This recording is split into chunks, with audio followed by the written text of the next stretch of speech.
Well, thank you everyone for attending today. We really appreciate you coming to this meeting of Aspire. One of the things that we want to keep talking about some this year is that this is actually our 25th anniversary of the firm. This is really an exciting milestone for us to make it to this point. I would tell you that there's a lot of people never thought that we would be able to build and grow and have the kind of impact that we're having on the profession with some of the things that we're doing and reaching out beyond Dallas-Fort Worth. So it's been a really delightful time. We certainly couldn't do it without our clients, without folks like yourselves, and without all the interactivity and networking and stuff that goes on.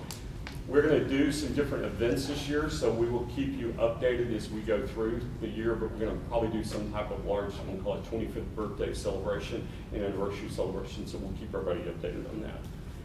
Today, we're going to have a presentation from Art Lambert. We do have some handouts that are there for you to look at. There's also a CPE evaluation form for you if you want to get that CPE credit. You can also sign up outside when you're leaving today. And there are also some Aspire just evaluation forms. If you will fill those out and return them to us, we are always looking for topics in terms of what we can come up with. We try and not just do accounting, financial, tax, those kinds of things. We try and reach outside, because the whole idea with Aspire was to reach out for topics where people aspire to go forward in their career and to grow, to hear about some new and different things. There are also handouts and videos and information on our website. We have a full video library, and you'll notice today that we're videoing this. We do those and we put them on the website. So if there's something you want to reference back or some type of meeting that you missed, you're welcome to go back there and watch that. Those are all available. So let me introduce Art Lambert. Art is a partner in the Dallas office of Constangy Brooks Smith. They're a nationwide law firm specializing in representing management and labor and employment law. Art's been helping clients with difficult decisions and scenarios which a lot of employees can create. We have actually used him ourselves many, many times and have found him to be an unbelievable resource of knowledge, practicality, and really good, solid legal advice. He's been doing this for more than 25 years, which allows him to call on a myriad of experiences. He regularly litigates sexual harassment claims, discrimination, wrongful termination, wage and hour disputes, both for federal and state courts, as well as various administrative agencies. He also does some arbitration and tribunal work. He's handled class actions, multi-plaintiff actions, and injunction proceedings. He also litigates issues related to employment agreements, such as non-competes and non-solicitation. He does a lot of in-house training seminars for managers and human resource professionals on the diversity and discrimination issues to ensure just compliance with appropriate laws. And today he's going to be talking to us about social media and how it affects employees' employment issues. We thought this was a very relevant topic with the growth that's going on Twitter, Facebook, all the different things that are out there, so it should be interesting. So let's welcome Art. Thank you. Thanks, Dave. Okay, as I said, I'm Art Lambert. I'm originally from New York, so I talk really fast. So if anybody's got a problem, just kind of wave and it'll slow me down. If you've got a question, just raise your hand. It's usually a question that'll help everybody. And it's not going to break my train of thought. There's just not that much of a train. Okay. Here we go. This is just some new terms. Google stalking. This is defined as snooping online on friends, colleagues, or first dates. It's actually something I do with any plaintiff I get, for instance, because you never know what you're going to find out, and sometimes you find interesting things. Ego surfing, when you frequently check your name and reputation on the internet. Nobody's ever done that, right? Seen whether you come up first, second, third, or fourth, and try to hit yourself repeatedly. Okay, we're going to talk about social media, some new challenges, some new laws, just some things that I think people need to be aware of, and of course how the technology works for employees, and some policies I think people need to have.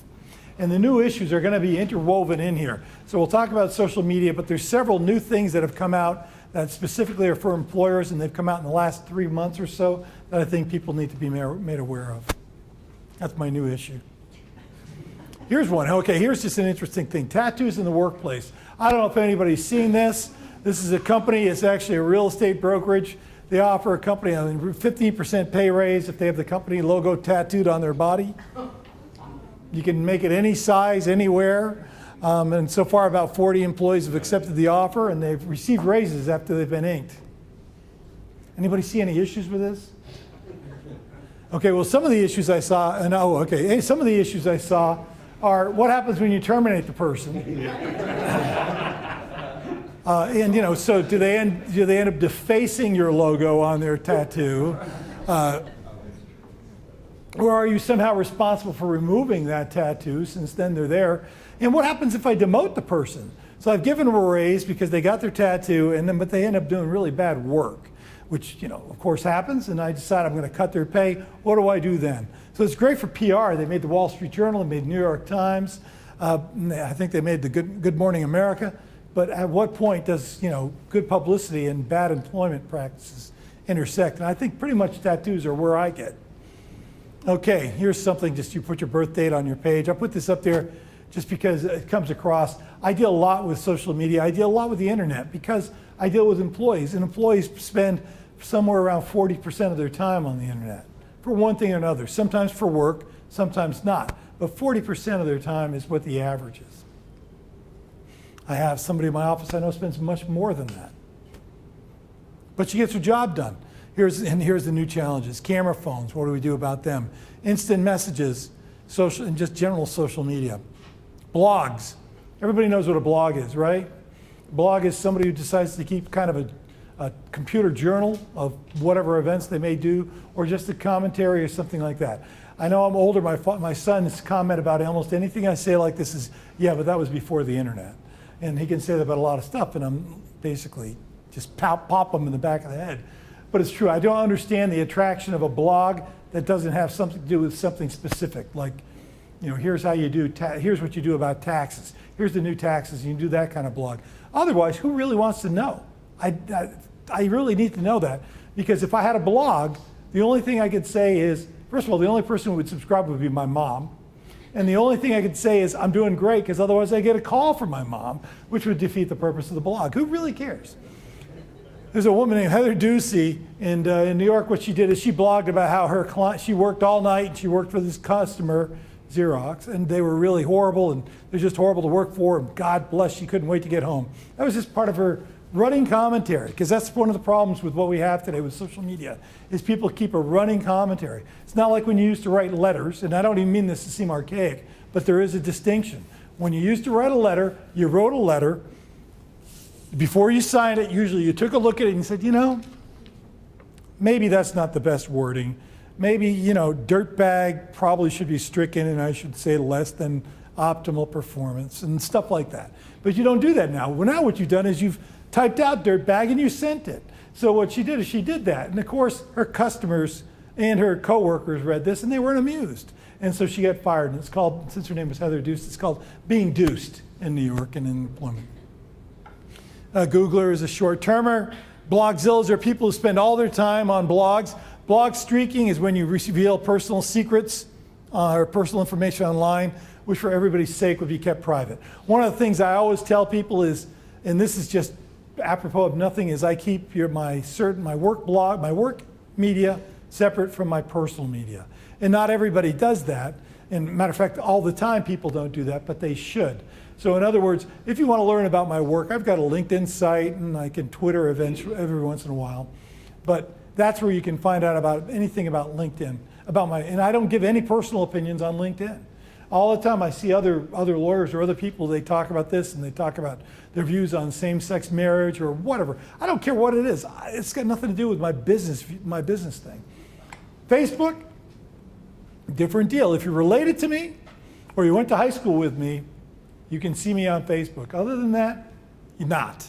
There's nobody from work, there's nobody I've ever worked with on Facebook that I've linked with. And I think that division is a good division, because what happens is people end up you have this overlap, and that overlap can create problems. It can create problems for the company because, again, like Heather, you end up saying something bad on Facebook about what you did last night, or you do something stupid, or an employee does something stupid like calls in sick, and then you look on their Facebook page and you see them there drunk at the St. Patrick's Day parade, and you're thinking, well, that doesn't look that ill to me. And that's an actual story from about 4 years ago where we fired somebody on that basis. They were mad. And it wasn't even just because they missed work, it's because they lied about missing work, and because everybody the whole office found out about it because everybody was her Facebook friend, and it was bad for morale.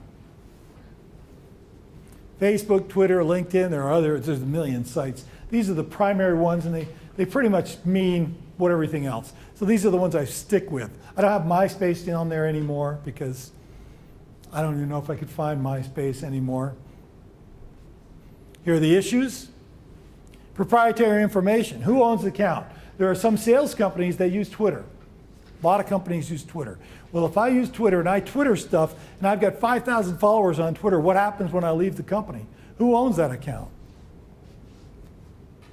When somebody vents frustrations on Twitter, I'm going to stay on Twitter. On Twitter, they vent frustrations. I can't stand coming to Minneapolis. Every time I come to Minneapolis, it stinks. What do we do about that? I mean, do we have a policy about that? Do we have something to talk about that? How about if it's somebody, and sorry about this NLRB thing, but how about if somebody complains about a manager or co-employee on Facebook or on Twitter? They say, such and such a person is really a lousy person. This manager is really stinky, and by the way, he hits on women all the time. What are we supposed to do about that? These are all the issues we need to have. Or other internal information. Companies going down the toilet. Bring disrepute to the company. This company will do anything to avoid taxes, including not paying overtime. It's just the cheapest company I've ever worked for. Do not work for this company. Does it matter where the blog's written? Anybody know the answer to that? If I write it at home, I've gotten that more than once. An employee says, well, I don't see why that's got anything to do with anything. I wrote that on my own time. Therefore, it's got nothing to do with the company. And my response to that, and then they always invoke the First Amendment. I hear the First Amendment about every 3 months. And I'm not an expert on the First Amendment, but I'm an expert on the First Amendment as it applies to employees, which means it doesn't actually apply to employees. I tell them, yes, you have the right to say anything you want. The First Amendment, or pretty much anything you want. The First Amendment protects that. However, we don't have to pay you for it. So that's the choice. Does it matter whether it's true but embarrassing? Not necessarily. If I don't like it, if it's embarrassed me personally, if they say, for instance, this guy wears ridiculously pink socks and pantyhose underneath, I don't care if that's true or not. I don't necessarily need somebody to know that. I may have a legitimate reason for that. I've got a pulled muscle or a vein issue. Do we hire a blogger? Companies all the time now will actually do research and try to find people's blogs and look at their Facebook page and see what they've had. Law firms were some of the first to do that, and some of the first to fire people because of that. Because they bring in lots of applicants sometimes from out of town. You have audition week where for about 2 weeks you bring in all these law students. Third years you come in and they're on your nickel and that night. And so there's a relatively famous, notorious case where a guy came in, he interviewed and he said, oh yeah, the firm is crap, but I emptied the mini bar and had a great time. Well, we saw that and we didn't hire him back. We actually took our offer back. And is it okay to do that? It is generally okay to do that, as long as we don't violate the rules we're going to talk about here. Here are some of the negatives of social media. They harm productivity, they disclose secrets, morale, because what happens is somebody puts something cruddy on Facebook, everybody reads it, it spreads like wildfire, or somebody has a picture of somebody kissing somebody else at the Christmas party, immediately it goes up on Facebook. How could it not? It's too tempting to not put it somewhere, right? What's the point of having a picture that only you can look at? And it's a harassment opportunity, of course, because you can say, you put that same picture up and you say, I do it too because what a babe, or I do it too because what a hunk. You can go either direction here. And of course, some of the positives are, when I first got email, which again dates me, but when we first got email, and law firms are very behind the technology curve usually, we got a consultant to come in and talk to us about the benefits of email. And they said, okay, the benefits of email is it's immediate, it's direct, it leaves a record, you don't have to have communication, you don't have to have reached this person, so you avoid phone tag, which used to be everybody's, but you don't really have that much phone tag anymore, right? I mean, if I get 3 voicemails a week, that's extraordinary. And if I use my phone, the people I call on my phone are my kids and my wife. And occasionally when I'm in the car, if I use my phone when I'm not in the car, oh my Lord, right? How many times have you used your phone when you're not in your car?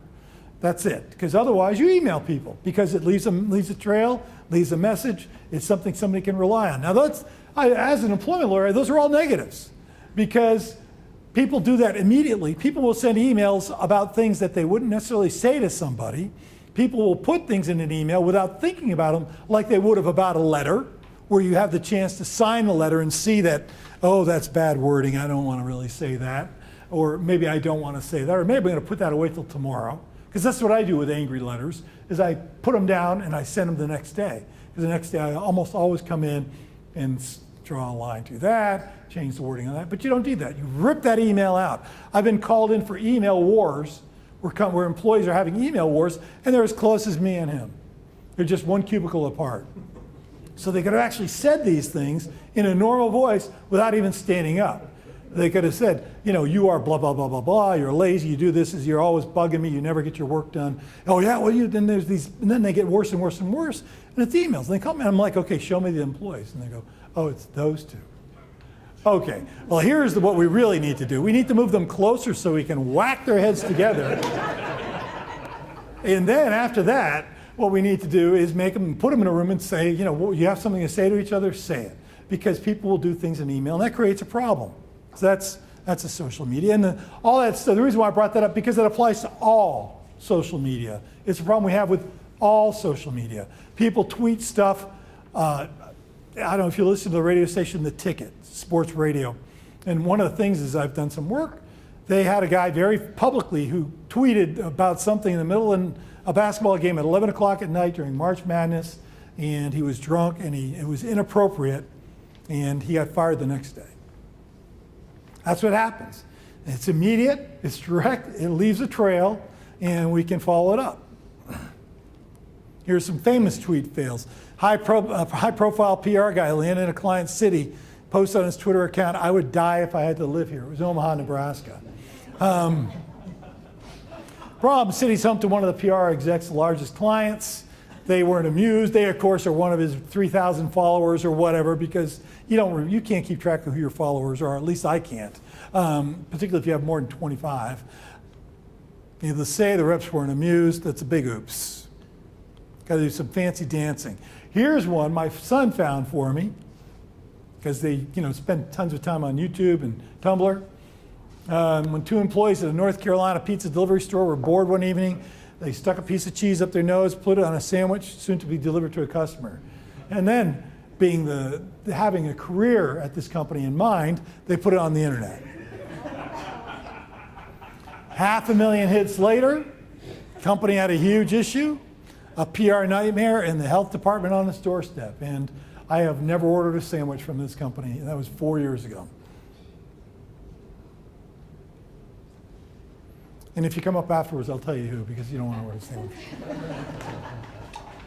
I've ordered lots of pizzas from them, though. Let's just say that. Potential problems. NLRA, that's the National Labor Relations Act issues. Concerted activity, we'll talk about that. Non-workplace activity.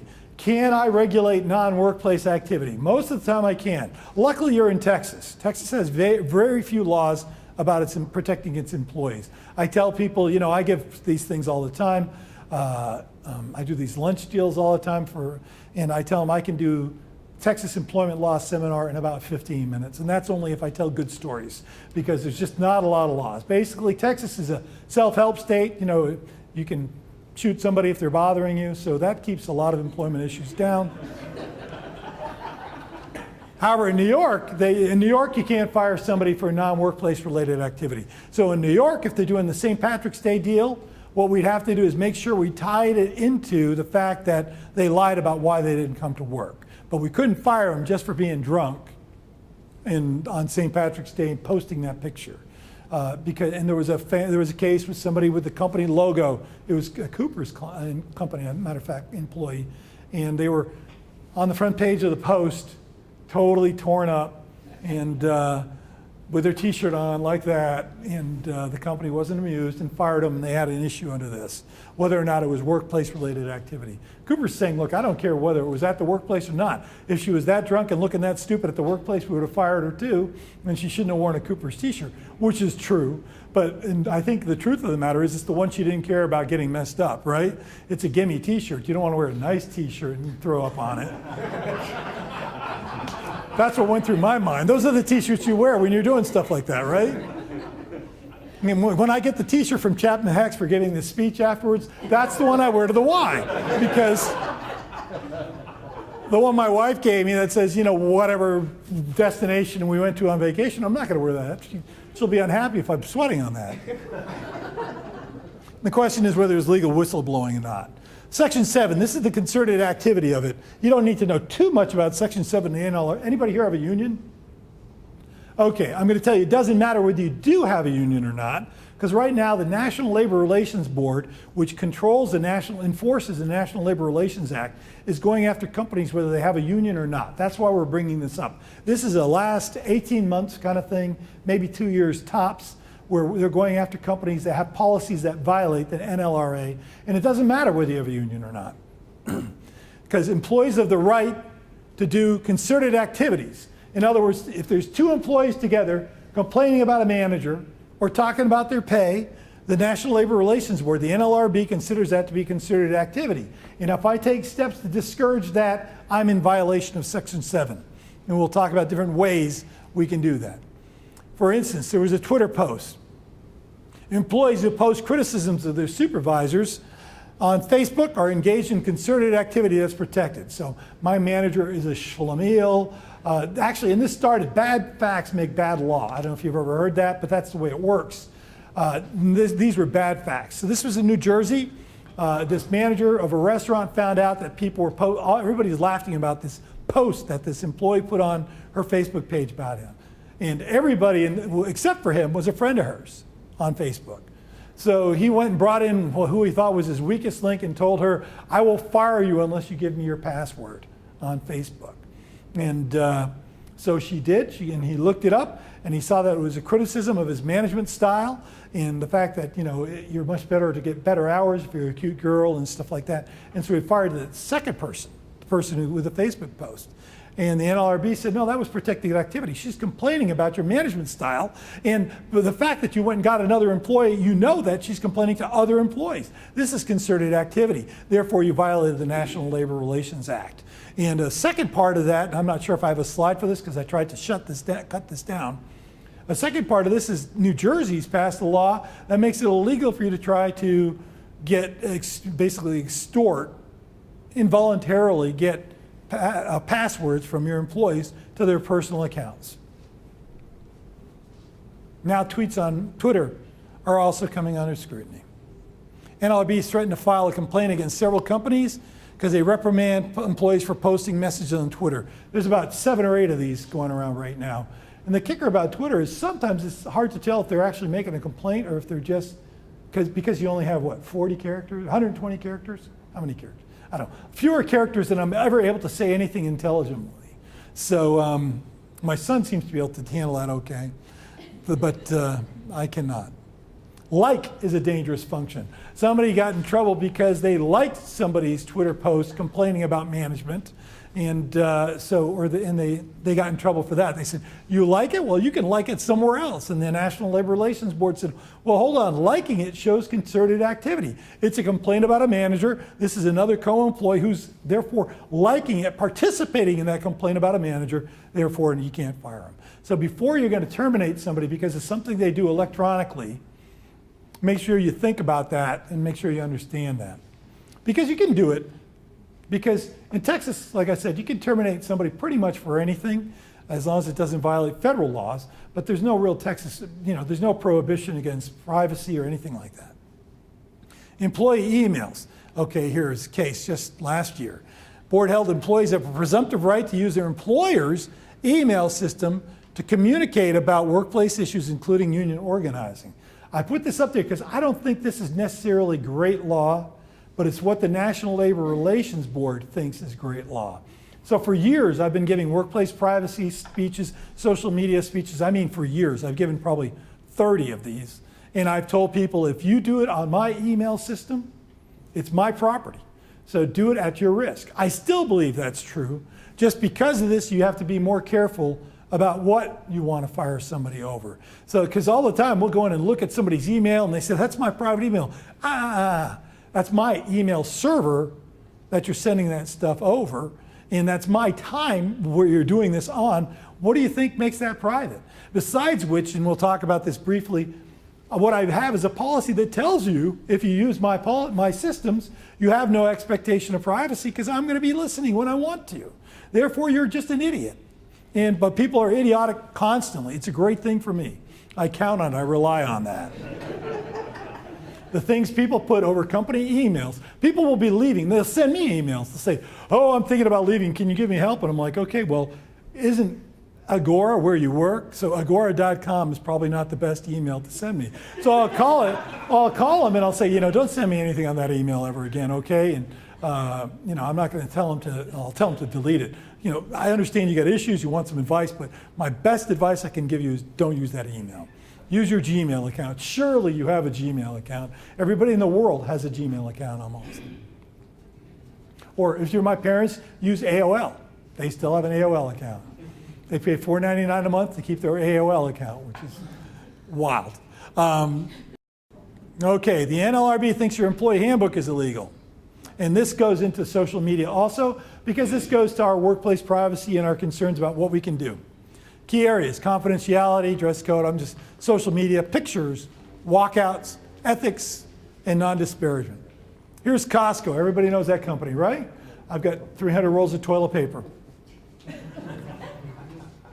And handbook included prohibition against damaging company's reputation. Just a blanket. That seems like a harmless thing, right? I mean, everybody, and if you have a handbook, I bet you've got a policy that says it has a laundry list of things that are subject to discipline, up to including and termination. And one of those things is possibly harming somebody's reputation, doing something to harm the company's reputation. Well, the problem with that is if I tweet or email or Facebook, which is what usually happens, something about the management of the company or a whistleblowing aspect of the company, that's protected activity. And therefore, I have to be very careful about how I say it. They believe this chills collective bargaining because I don't feel free to talk to my coworkers about maybe we want to get together and unionize. They give some guidance. They narrow the language down in what you can do. So narrow language down, damaging company's reputation in an illegal or illegal way is what I would say, and disclaim concerted or protected activity. So what I say is nothing in here, I have a disclaimer now, nothing in here is meant to deter protected activity or activity that's protected by law or activity that's protected by Section 7 of the National Labor Relations Act. Because I throw that in there and there you go. Dish Network. No social media on company time, no disparaging comments, and no contact with media or government regarding company business or policies. What would they not like about that? Because I'll tell you, most companies have this policy in their handbook. Today, even. Because I haven't talked to every company in the world. But a lot of companies I talk to have this in their handbook. What they don't like is no disparaging comments. Again, that's that blanket comment where if I want to talk about my manager, that could be construed as a disparaging comment, or certainly I could believe it could be, so it's going to chill my ability to collective bargaining. And I'm not allowed to talk to the government regarding company businesses or policies. Well, that's not right. What if I've got a whistleblowing complaint? That would be inappropriate. And for me to get fired or disciplined because of it, that would chill it. And I'll be nope. Here's what they look at. Section 7, chilling effect. They look for policies that may intentionally or unintentionally interfere with those rights. So you can't, no solicit. You can ban, people have no solicitation policies. I really don't like these and I strike them in almost every handbook I review because of Girl Scout cookies. The deal is this: if you have a no solicitation policy, it means you have a no solicitation policy. You can't solicit for anything. but I walk in people's lunchrooms all the time. Matter of fact, when I visit people's facilities, I look for their posters. I just can't help it, I'm a geek. I look for their posters. If I go in their lunchroom, I look to see if they've got somebody selling something for a good cause, for American Heart Association. I don't have a problem with the charities. It's just if you're going to allow the charities in, you got to allow everybody in. So you got to get rid of your no solicitation, which means they can solicit union issues as long as they're not doing it on company time. But you can ban non-employees being on your property. At-will employment policy can't be altered in any way. What you need to say is it can't be altered except through the CFO or the CEO or talking to somebody in senior authority, or it can't be altered unless we enter into a written agreement, something like that, because it can be altered in some ways. People are not really, at will means I can be fired for any reason, but you can't really be fired for any reason. I can't be fired for collective bargaining, and if I'm trying to get a collective bargaining, that's what they're saying is, if I'm trying to alter it, I could get terminated for it. Social media policies, you got to be careful, we talked about that. Confidentiality policies, people always have that, particularly if you have a social media policy. You'll have confidential information. We don't want wages discussed. Well, that's not appropriate because employees are supposed to talk about each other's rights, and that again goes to concerted activities. Investigations. That's weird. What I say now, so I used to have this blanket thing. If I do investigations, it's supposed to be confidential. Well, I can't necessarily say that. And I used to say, if you violate this confidentiality, you will be disciplined, including up to termination. Now what I have to say is investigations may need to be confidential, and it may be in the company's best interest for this to remain confidential. Therefore, you may be subject to some terms or conditions that respond to that. So I wait. For instance, if it's something about personal safety, well, I'm going to tell that person, no, you can't talk about this, because if you talk about this, say violence, somebody worried about spousal violence, I'm doing an investigation, I'm talking to everybody and I'm telling them all to shut up, and I don't care because that's a protected activity, I can do that. Communications policy, basically the best thing to do, instead of saying we can't make any negative comments, I have a nice to be nice type of thing. Isn't it a company is better run if everybody's more positive? So let's try to be positive. And if you're negative in a way that's defamatory about a coworker or is potentially incendiary about a coworker with an intent to do harm, then we will do, but basically I tend to have a more generic policy than I used to have. Same thing with Facebook. It's not Facebook, like I said, Facebook like can be a derogatory comment. What are we going to do? What are we supposed to do? I say it's hard to say, and it's hard to say because all this is changing. These things I've talked about are all things that have happened in the last 18 months, which in law terms is like a millisecond. Very quick. Plus they're agency things, which means, from my perspective, the agency doesn't necessarily have authority over me. It's the courts that have authority over me. Just the agencies can create a lot of problems. We try to stay out of the agency's crosshairs when we can. Use the Costco disclaimer. Tread lightly. And there are other cases all over the place. Hispanics United. My fellow coworkers, how do you feel? There are a bunch of angry responses, some very profane. We fired them all. And the board said, no, those angry responses were just mutual aid where people were talking to their coworkers. Here, it's funny. Walmart, which is usually on the wrong side of every governmental agency I can think of, including the CIA and the NSA, I mean, they just are a target. They have changed their language. They say inappropriate postings that may include discriminatory remarks, harassment, and threats of violence or similar inappropriate, unlawful conduct are not allowed. And they said that's good language. So there, I've given you an example of good language to put in your policies. Okay, we can't request social network passwords in Texas. We don't have that bar, but currently there's a bill in front of the House right now that's trying to do this. I don't think it's going to pass.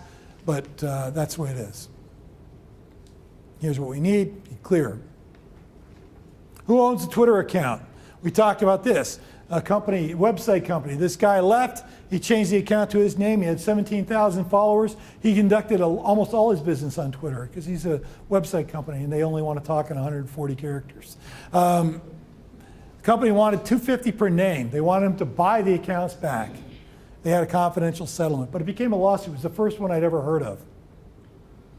We have a policy that we need to have either a policy that doesn't allow them to use their personal accounts for business, or we need to have it's clear who the account is, and they need to sign this policy because it's property rights. And we need to be able to show that they signed this and they understood that this whatever it was a company account used for company purposes. And if they want to have a personal account, use a different one. And therefore, those names and those accounts belong to us.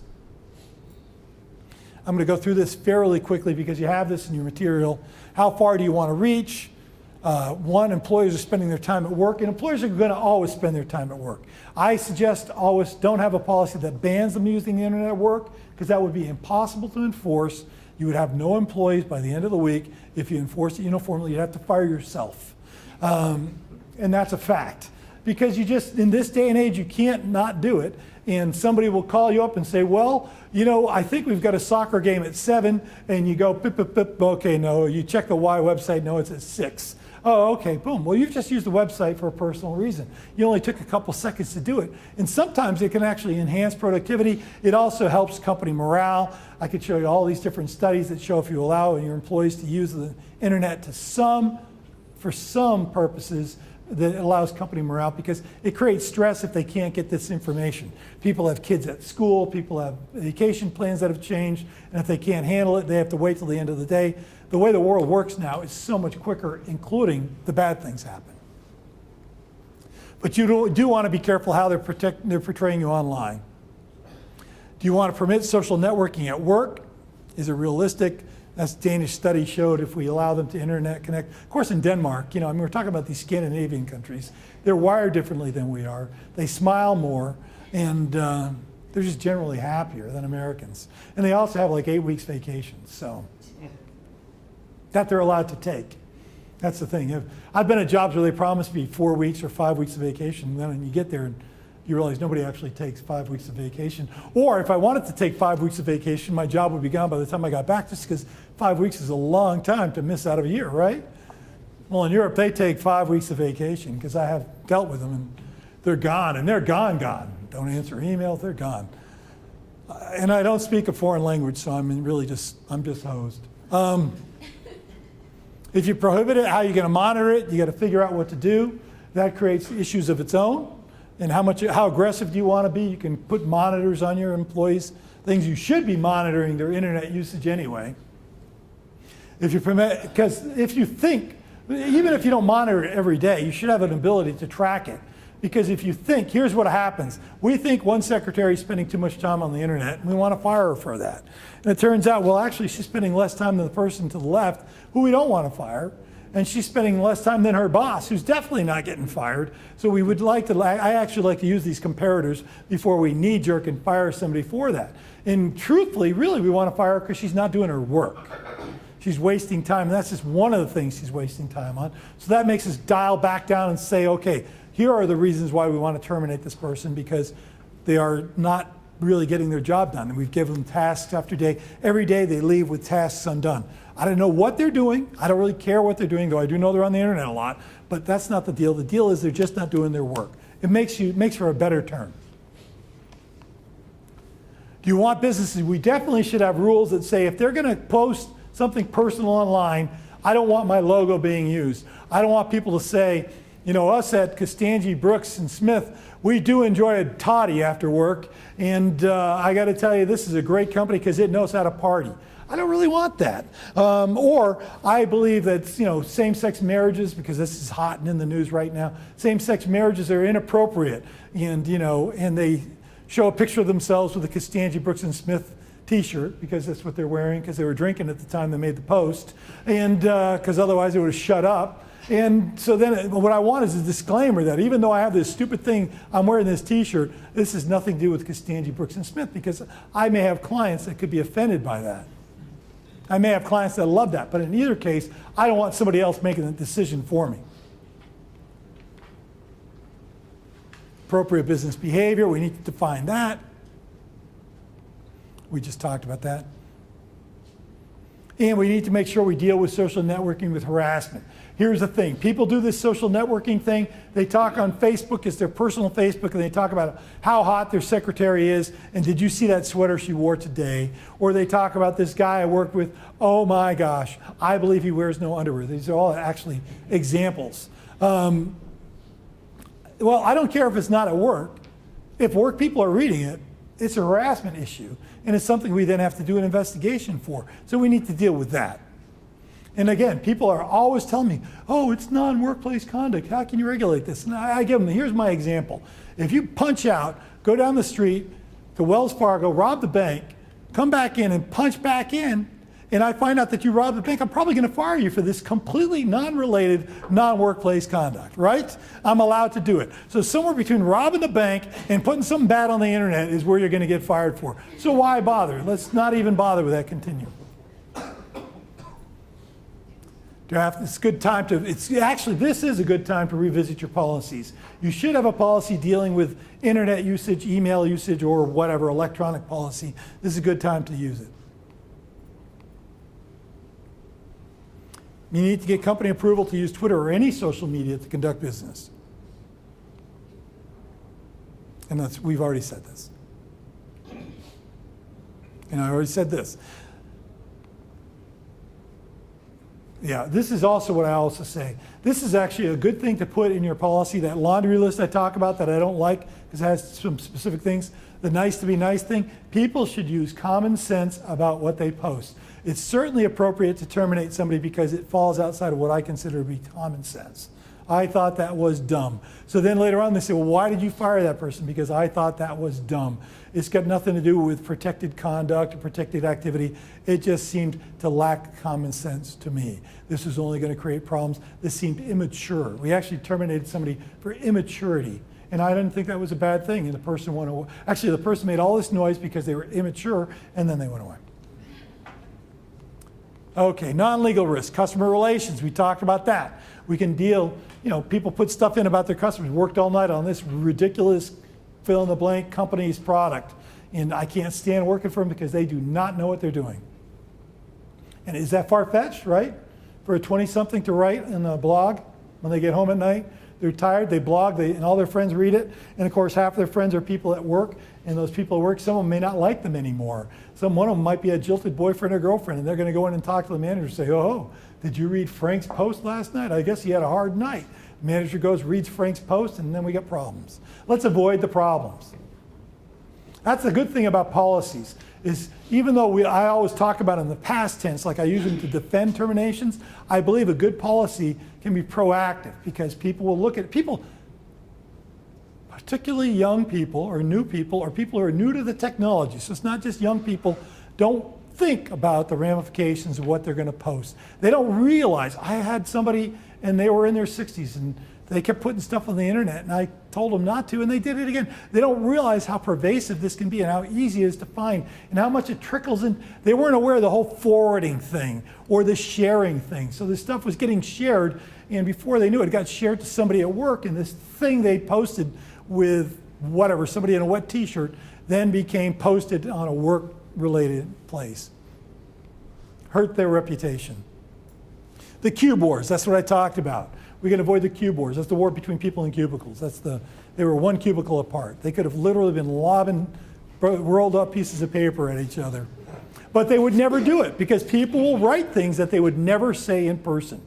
You sit them down over a conference table and say, well, yeah, I really wish you would get your reports in on time.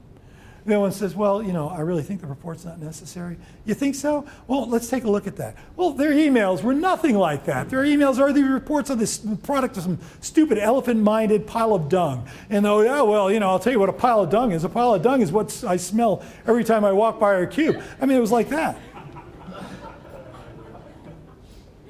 And is that far-fetched? Am I like going past the pale? Nobody, has anybody actually not experienced something quite like that? It's like speed typing. I used to say I hate the people that can speed type because because what they do is they give me really long complaints. I get the long complaints from them. They're pages and pages of why we painted the employee bathroom blue and you knew you did it just to get me because I hate blue and you're trying to discourage me from going to the bathroom and on and on and on. People laugh at that all the time. That was one of my earliest employee issues was painting the bathroom. In a 4-page letter in response, and it was retaliation. That was retaliation, trying to get this person to quit. I said, let's paint the bathroom any color they want, because I don't want another letter. Libel, we could defame people, right?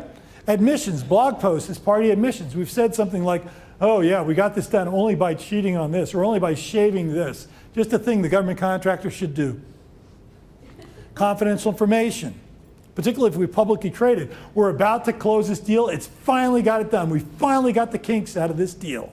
And before you know it, what we have is an SEC issue, which is true. If they post company trade secrets, we just worked out this new fill in the blank, this new interactive process where we can do this. Well, okay, there goes the patent on it, right? We've now exposed it to publicity. And if it's public exposure, there's no more trade secret. FMLA, and we're coming up towards the end. Here, I brought this up. Does everybody know what the FMLA is? If you have 50 more employees, you have to give somebody 12 weeks in any year, any given 12-month period of leave for certain family medical leave issues. I won't go into the definition of it, but the DOL, Department of Labor, defines it. They just issued a regulation 223, that's 2 weeks ago, and it's effective the end of this month. And it changes the definition. And the funny thing is, I just gave a seminar. I give these lunch seminars, which you get invitations to. And I did on FMLA and ADA. And I told people in Texas, same spouse is not protected under the FMLA. And that was true February 10th when I gave the seminar. February 23rd, and as of March 27th, it will no longer be true. Same-sex marriages are now protected under the FMLA if they were legal where they got married. So it doesn't matter where they move. It doesn't matter if they move to Texas and same-sex is not legal in Texas, so you don't have to say that that's their spouse. What it matters is if they got married in Connecticut where same-sex is legal. So if they have a legal marriage, then that's it. And I can tell you the deal is you can't bust their chops. You can't ask for anything more than you ask for somebody else. So here's the hitch. I come in, I tell my boss, my wife needs an operation. I'm going to need time to help her recover, 4 or 5 days. I'd like to do FMLA. Well, you might give me paperwork to send to the doctor, but you don't ask me, nobody asks me for my marriage license, right? Nobody would. I mean, have you ever asked anybody for a marriage license? Well, what happens with this is what I foresee happening is people saying, oh yeah, show me your marriage license. Well, the moment you do that, you're then being discriminatory under the FMLA because you're treating a protected person differently just because of their different status. So if I'm going to ask one person for their marriage license, I have to ask everybody for their marriage license. And I think marriage license is even overdoing it. You can ask for just some generic thing showing you're married. But if you're going to do that, you've got to ask everybody. So my advice would be, if somebody comes in and says, I've been married, and you can say, well, where were you married? I would ask them that. Connecticut. Okay, well, internet search can show you that's legal in Connecticut. And I need time off to take care for my spouse. I would do it rather than do anything else. Otherwise, you're just asking for trouble. Or you're going to have to go ask everybody for this same thing. And this is brand spanking new. This is also new. You may have seen this, and this is new because it's really, McDonald's is fighting this like it's World War II. And I don't blame them. The NLRB is trying to say that McDonald's and its franchisees are joint employers. And tax people will understand the real ramifications of that. Joint employer means I'm responsible for everything. If they aren't paying overtime, I'm responsible for that overtime. If there's some rule they're not following, I'm responsible for that. If somebody's being harassed, if somebody at the McDonald's down the street is being harassed, even though McDonald's has no idea who that employee is, and McDonald's is going to be responsible for their harassment. And they say that because McDonald's does have a lot of rules for its franchises to follow, right? I mean, you have to have the same cups. Your McNuggets have to be bought from certain people. You can see all the rules even when you look. If you just look over the counter to the right, which I'm an employment lawyer, I look at everybody's rules. They have all these rules for the employees, right? And I always think, ooh, that's a lot of rules. And, so this is a new thing. And they're trying to get a new joint employer standard. And it's a good thing to think of if you've got temps at your office, if you regularly use temps, if you have people that come into your office and spend 3 or 4 months doing something, then you need to be aware of this because you need to make sure you at least clarify that this is not your employee. Here's some traps. FMLA again. FMLA, 12 weeks, right? And what people tend to do is at the end of 12 weeks, we can terminate them. That's generally been the rule. You're allowed 12 weeks of protected activity. In other words, if I've been sick for 12 weeks, I can come back to my job. That's what the FMLA says I can do. And on the 13th week, my job is no longer protected. You can hire somebody. Well, what the Department of Labor and the EEOC have gotten together, and they've said, well, usually it's a disability. And almost always, if I'm taking leave, it's an ADA issue, right? Americans with Disability. So I've had an operation. If I can't come back to work, I'm generally going to be disabled. Well, why isn't an extra week an accommodation, a reasonable accommodation? If I've gone 12 weeks without this employee, are you telling me I can't go one more week without that employee? And I actually find that to be a fairly hard argument to make. If that's the position they want to take, that's a hard thing. If I have gone 12 weeks, what's the extra week? So what they're doing is they're extending the FMLA. Okay, this is what unfortunately, this is what I always do. I skip through my slides myself. So you can't have an inflexible policy that terminates people once they hit. They got a $6.3 million consent decree against Sears because Sears had a maximum 1 year leave policy. A $3.2 million consent decree against Super Value for 1 year maximum disability leave policy. You got to make sure, if you have a written policy, including FMLA, that what it has is that caveat saying, one, except for compliance with law, all applicable laws, and or our ability to accommodate or something like that. We no longer can have a drop dead, get rid of them policy. No, I got to say, Texas is still very much in favor of that, and Texas courts are still doing that.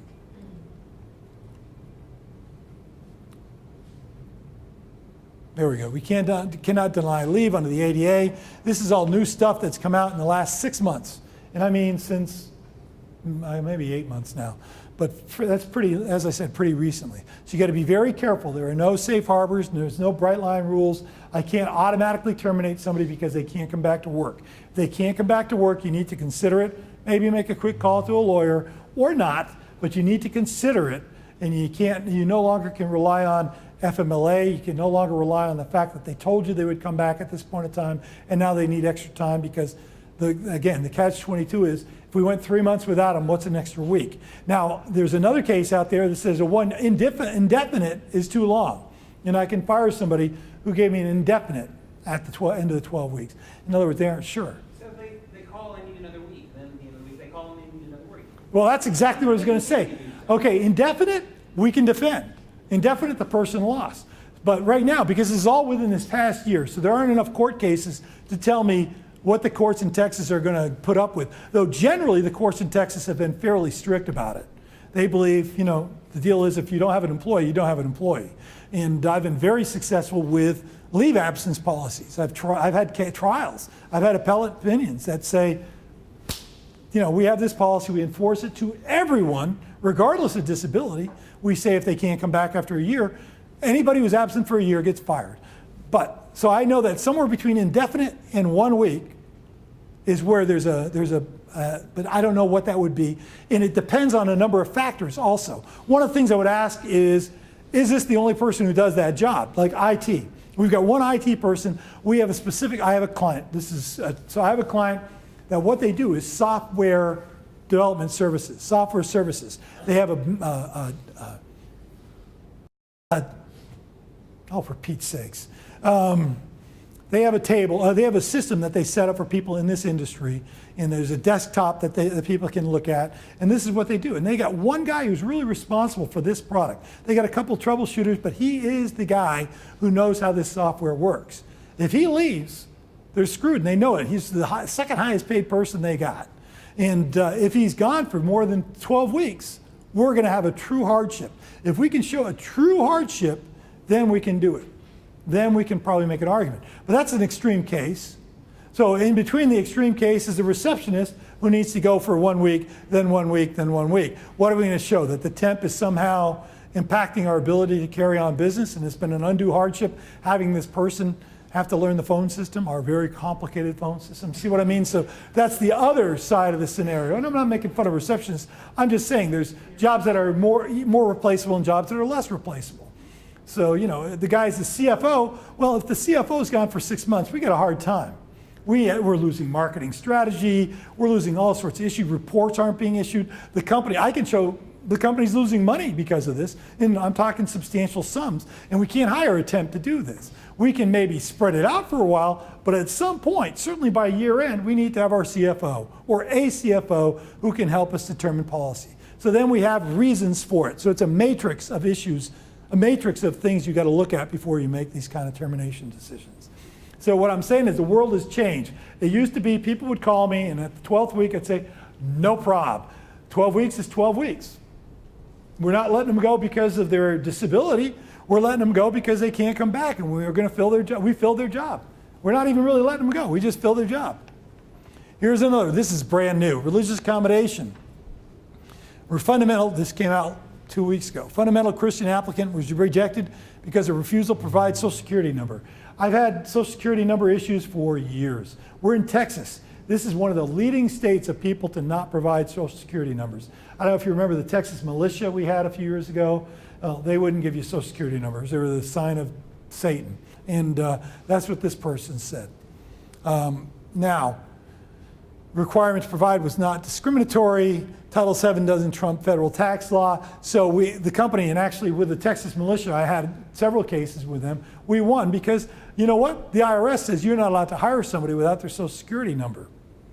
On the flip side, another religious accommodation case, which came out right around the same time, they said this person didn't want to put their hand. We have biometric scanning. It was a government contractor, so you have to put your hand down. They said, I don't want to put my hand down because that's like making an imprint or an image. It's idolatrous, or I forget. The argument was convoluted, but he didn't want to do it. And the company said, well, that's just the way we keep our time.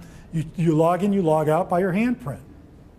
They offered to let him do his left hand, the back of his left hand, which I'm not sure what they were reading because I have yet to figure out why that was any better. But the guy didn't think it was any better. And to me, I was like, okay, you got like 12,000 employees. You got one guy who doesn't want to touch the hand thing. Just make him sign in. Follow him around. Make him take a picture of himself. Well, he probably wouldn't want a picture of himself. Make him sign in.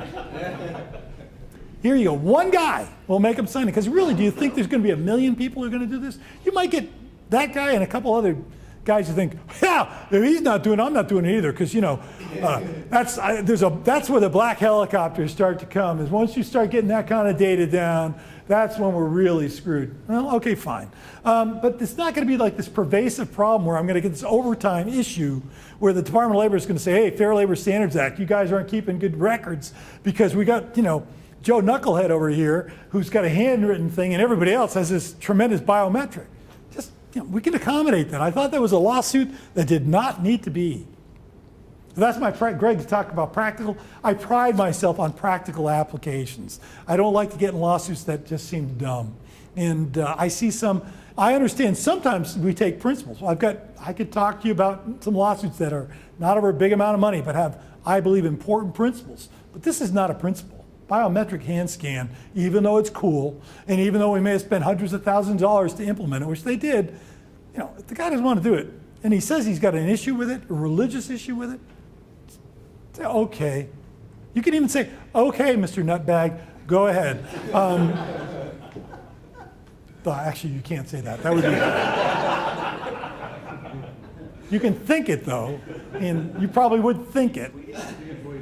I mean, I've got an employee, there's an employee that what they did is put chips in their employees. So if you want to work there, you get a little chip inserted in the upper arm. Yeah, no lie.